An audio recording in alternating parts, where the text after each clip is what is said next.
All right, guys, here we go. 30 minutes. This is episode number 2 of the vlog series. You guys want to hear like a new, I don't even know what this is gonna be, like a, this will be like maybe like an instrumental piece going into a verse, basically. So coming out of the chorus. And bear with me, like, I feel like if I don't play the guitar for a couple weeks, because I'll usually track guitar parts, and then a lot of stuff follows that with the, obviously vocals, and then a lot of the, like, synth stuff, and so every time I don't play the guitar for a couple weeks, it feels like I've never fucking played it before. But anyway, it would come out of like an instrumental, or like a chorus like this, so it'd be like...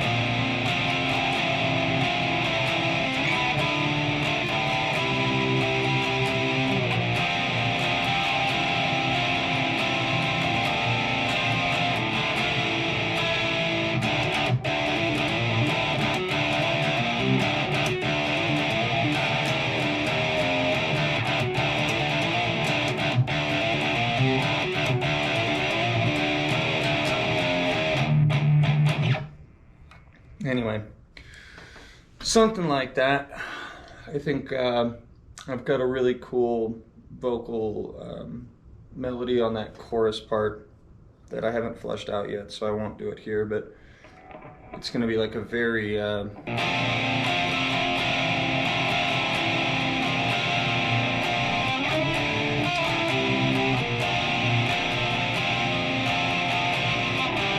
Sorry, that's not it. See, I don't have it dialed in. Yeah.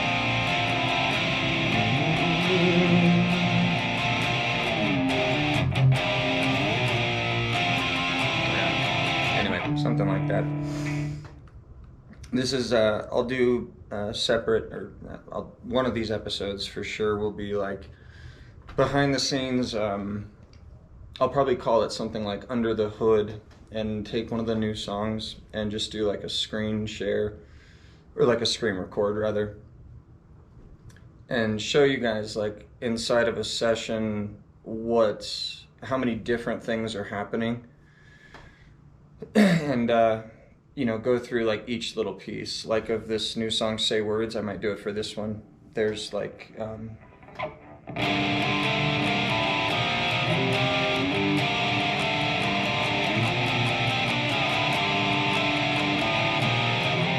the chorus just keeps running, stuff kind of like that.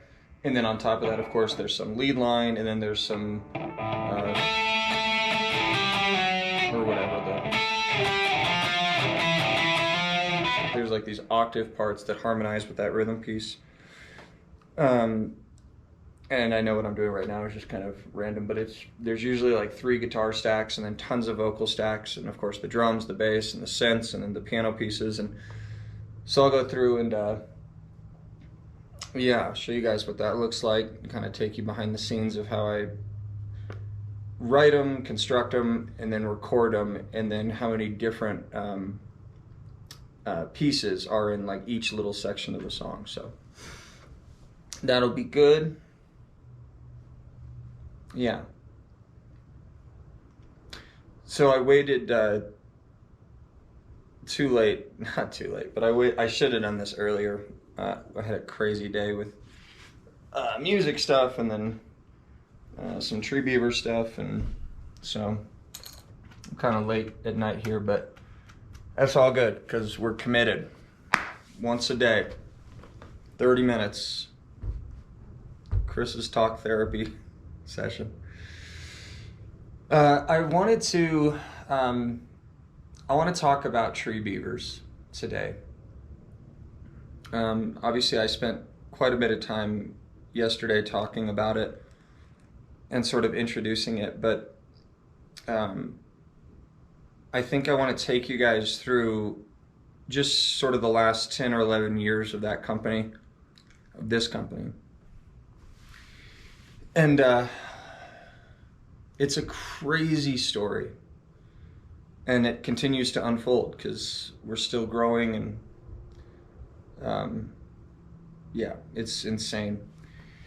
And then So like today I just want to give you guys like a history of this company and how it started and what it is, and you know, all the variables, and you know, so you can tell I'm like a little brain fog here, variables in place, something like that. And then I'll do some other videos on more like generalized top-down entrepreneurship and kind of 30,000 foot high level macro elements of like what I think go into starting businesses like this, you know, things I would have done differently, and you know, things you guys might want to glean from my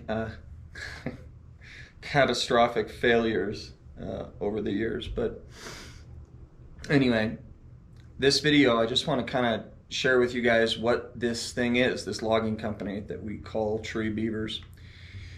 It started, well, yeah, I'll take you back to the very beginning here. When I was 15 years old, and my brother, who's 2 years younger than me, was 13. We were something like that, 13, 15. My dad, who is not in the forestry world at all, he's just completely different sector, but he just had a moment, and he's very entrepreneurial. He's done a number of different things, but not in the, just not in this space. And so when we were like 13, 15, he started up a small tree company. And he'll see this video and he'll laugh, but he had no idea what he was doing, and none of us did. His crew was my brother and I, and two of our buddies in middle school and high school. So the crew was my dad. Again, no idea, just, you know, he just full send, figure it out, right? So it's him, me, one of my buddies who were 15, my brother, one of his buddies, they're 13, so two 13-year-olds, two 15-year-olds, and I think he hired some like 19-year-old kid that was back from college for the summer. So anyway, you know, we ran around for a summer and tried to do tree work. It was so funny. You know, just total shit show, of course. And so he didn't own it for very long, kind of just started it up, you know, fucked around with it for a few months, and then ended up selling it or transitioning it to a builder that works in the area locally, or worked in that area locally, I should say. And so if nothing else, it sort of gave me and my brother some exposure. Yeah, it just gave us some exposure to the tree stuff. And so after that, you know, over the course of the next 2, 3, 4 years, high school age basically, we started working for some local tree companies. Some of these guys were like foresters, or they had worked with the Forest Service. And this wasn't any kind of logging stuff. This was just very basic tree work, right? Some of the more technical, like climbing stuff, and then what I would consider more like backyard residential cleanup. Trucks, chippers, chainsaws, right? That's the model here. And so we did that for a number of years, and then just my nature is so entrepreneurial, and I just want to try things and experiment. And so I probably around 19, 20 years old, I printed up some flyers just off of like fucking Microsoft Word or something. And I just drove around through whatever neighborhood we were in, and I was probably putting them in mailboxes or something, which is illegal, but, and I would just get random little jobs, and I would make more doing that than I would, you know, working at that time, I was probably making something like $8 an hour or whatever. And it wasn't like much more, right? I was probably charging these people 15 an hour, and I was out there with my own tools and stuff, but it was more. So I got familiar with the process on a very introductory level of entrepreneurship and marketing, if we can call it that. And I was doing it very simply. I had a chainsaw, and at the time I had just a Toyota 92 Toyota pickup. And so it was enough, obviously, to, you know, transport a saw and then throw limbs or whatever in the back of the truck. And then on certain projects, or again, these are very small jobs. It bears no resemblance to what we do now with the company. But I would, if I had to, I would cut trees and I would consolidate them in a really organized way. And then I might like rent a small chipper, like a 6-inch or an 8-inch or a 12-inch chipper from some like local shop, and just bring it out for one day so that I didn't have to incur additional rental expenses. So I would do a lot of the cutting, organization, and then I would bring the chipper out, chip everything, run that thing back as fast as I could so as not to, go over into a second day on the rental. And that was just sort of how I would do this for probably 2 or 3 summers, high school, college time, back and forth. And so, yeah, there was like a 5 or 6, 7 year, whatever period there where I was just doing this as kind of a side hustle, but I was really developing, without realizing it, a hyper efficient model with how to get quite a bit done on no budget, right? I'd never seen anyone do this kind of cut, consolidate, rent. It's not that complicated, but it made sense to me, and it worked well.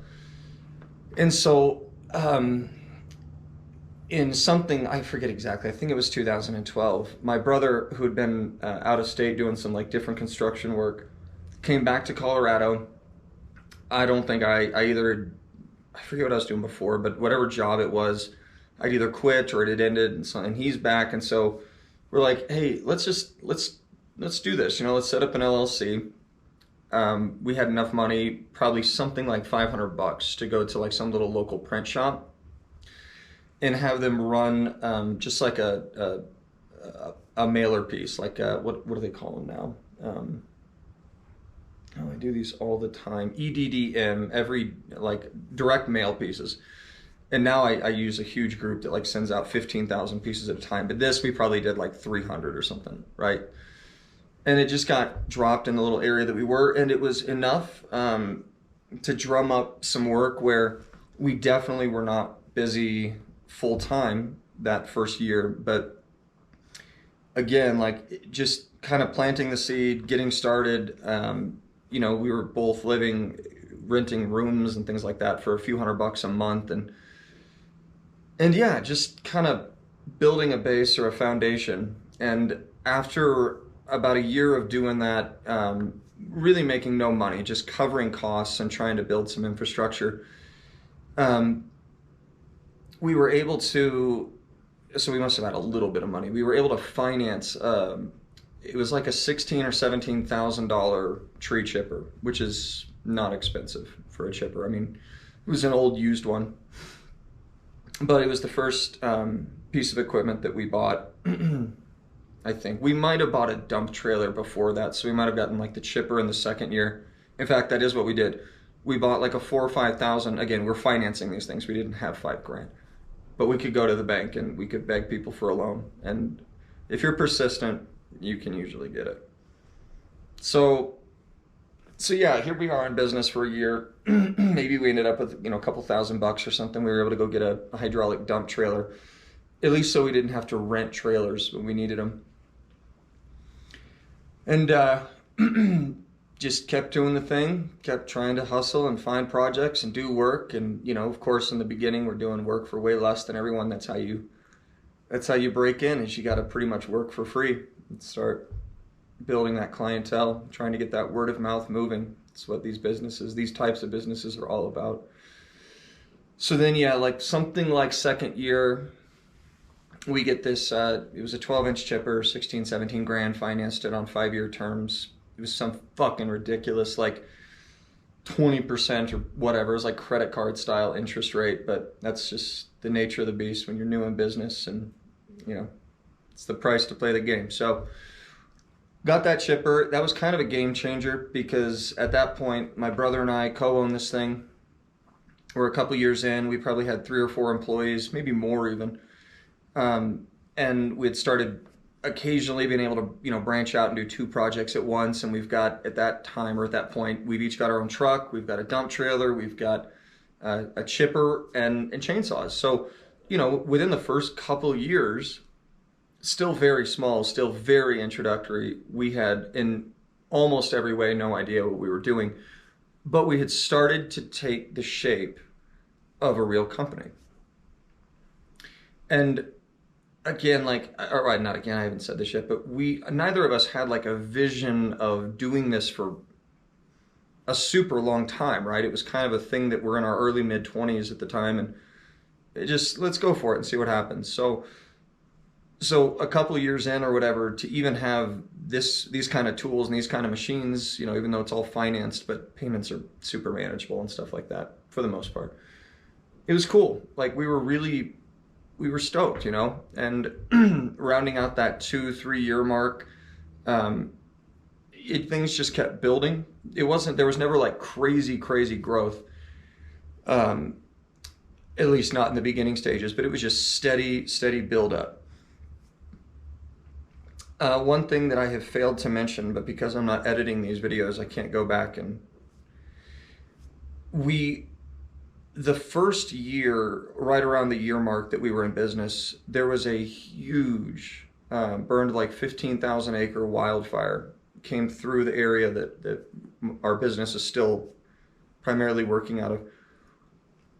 And that, yeah, I should have introduced that earlier, but it's fine. That was such a game changer because, like I'd said in the beginning, all the work that we had done with these other companies we had worked for through high school and college was just very basic mitigation work in non-burn, non-natural disaster areas, just green trees, you know, backyards, simple stuff. And so when that fire hit, it's a completely different animal when you're thinning out small trees or little overgrown areas versus clear cutting. Most of the lots that are in the area that we work are like 5 acres or more. It's a sort of a rural part north of Colorado Springs. And so again, in that first couple of years while we're getting the trailer chipper thing, we're starting to pick up some of these burn clearing jobs, and we're not talking hundreds of acres for us in the beginning. It was those 1 to 5 acre lots. And what we realized really quickly is how different that kind of volume of trees is, but then also because the trees are burned, there's this soot and the ash, and I mean, they are so filthy. It's at the end of the day, like the only thing that's not completely black is your eyes. If you open them, you can see the whites in your eyes. Otherwise, it looks like you were just in a chimney all day. It's brutal. And so as we were, we wanted the projects because we wanted the work because it was higher volume. I mean, those are obviously, a project where you're cutting every single tree is going to cost more than where you're just doing selective thinnings or whatever and like a mitigation. So we wanted to chase those and do those, but we realized really quickly how under-equipped we were. For the mitigation stuff, we were great. For this burn clearing thing, we were fucked. And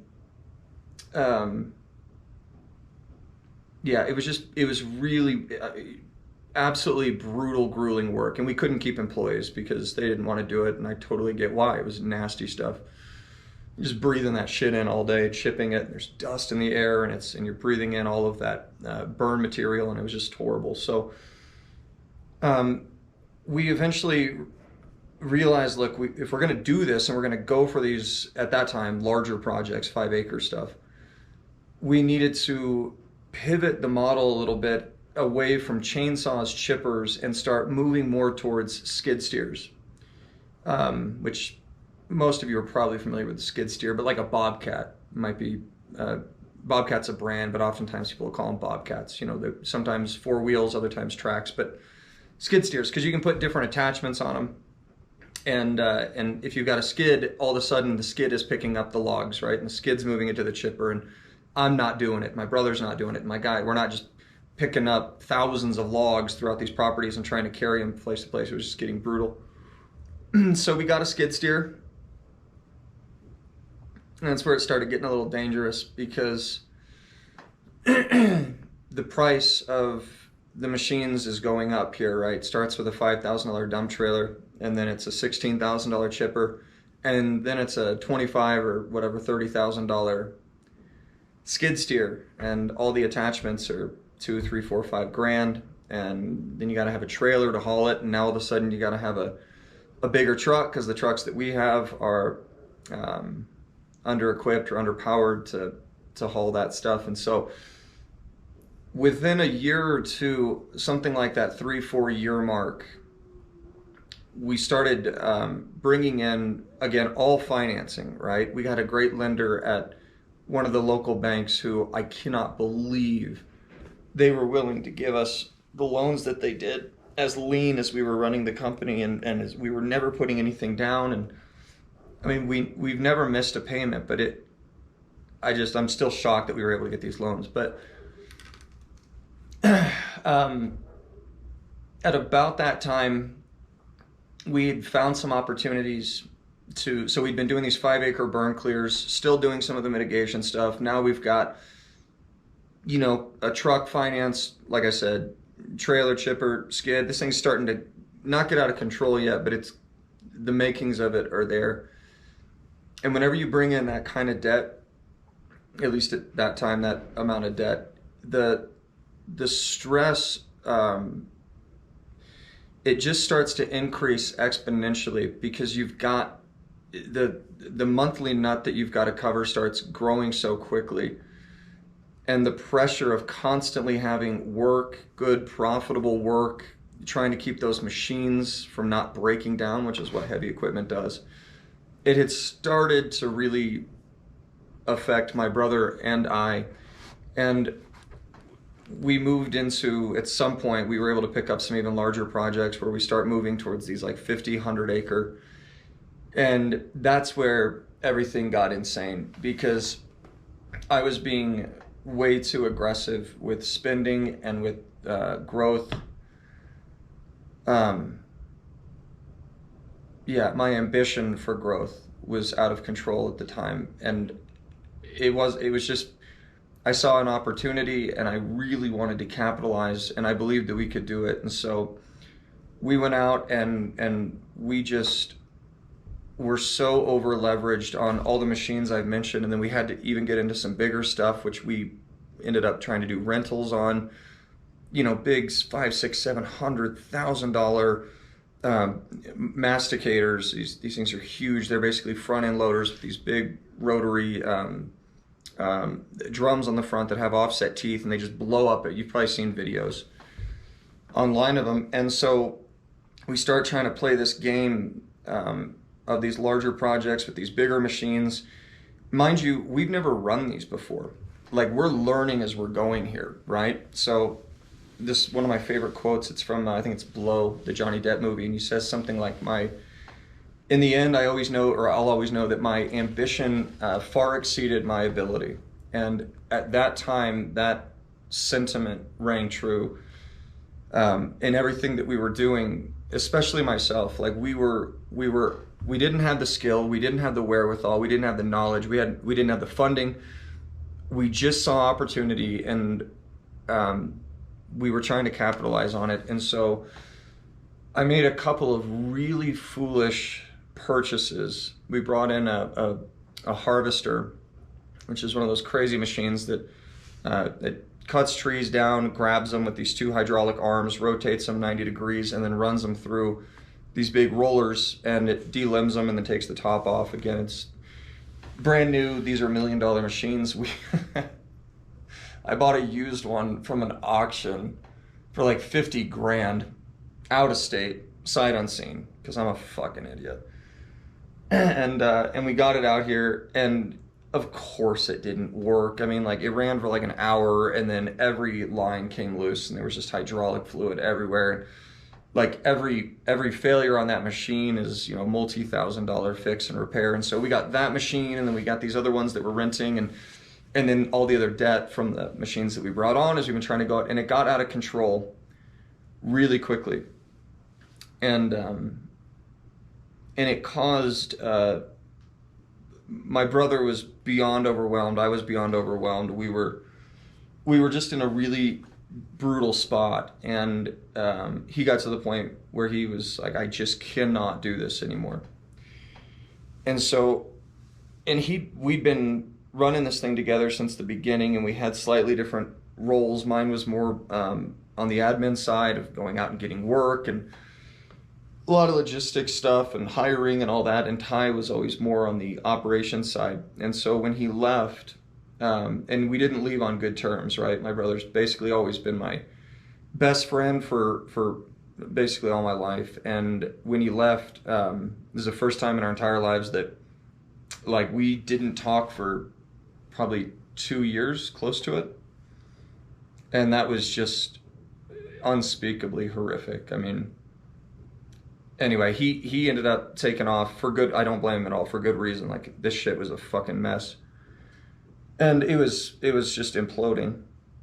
But I was still, for some reason, I just wanted to give it a go. So I ended up taking over full ownership of the company. He took off. I assumed all the debt, right? And so we literally, I don't know what we had in the bank account, but it was pennies compared to what we owed on all these machines. And so the next few years after that were brutal because I was trying to reestablish what we were going to do. We had to get rid of some of the machines, clean up some of the debt, find a new direction, right? This logging thing with this was a disaster. Renting these machines was getting out of control with the pricing. It was nuts. And this is such a typical, I mean, every business is different, but like every other small business owner that I know has a story, if not just like this one, that's very similar, where you start, you find a direction, you're overly ambitious because you're an entrepreneur, and then you try to grow too quickly, and the market either doesn't support the growth that you're pursuing, or there's just sunk cost, unforeseen things that happened, and you are not well capitalized enough to absorb those hits. And again, I didn't know I knew nothing, right? This was so fake it till you make it for fucking years with this thing. And it still is to some degree, but anyway, so we grow. We're really not making any money, but we're building a business because we're reinvesting everything back into it. We hit that 4-ish, 5-ish year mark. Ty ends up taking off, and I'm like, okay, we just got to do a full reset here. And so for the next few years, it was, again, very difficult because we were trying to pivot. We were trying to find our footing, and then actually just make some money, you know? And it was just difficult, but we made some adjustments. Found a new direction, a little bit away from the logging thing, more towards the land clearing reclamation side that we do now. And then we were just really fortunate to pick up some good builder clients, pick up a couple of, not government contracts, that isn't the way this works, unfortunately, but some government jobs, just one-offs, that were bigger jobs than we'd ever done. And we were able to make some money from that, feel like we actually had a little bit of cushion, you know, where if we didn't have a great month, we weren't gonna fall apart. And so once we weathered that storm for a few years, I'd say something like around that 7-8 year mark is where we really got in gear and things started going pretty well. And they've been great for the last few years. There's been some moments inside there where, again, I make mistakes in terms of trying to grow too quickly sometimes and trying to take on too much. And it can really put us in bad spots. And at some point, I'll have the wisdom to know when to push and not to, but I have not arrived there yet. And so I still have a tendency to just be too aggressive with this stuff. And so, yeah, like I said, last few years have been good. We've really, for the first time, actually made money and not just zero balanced the account, you know, every month or every quarter or whatever it's been. And yeah, that's kind of the, you know, the general like history of it.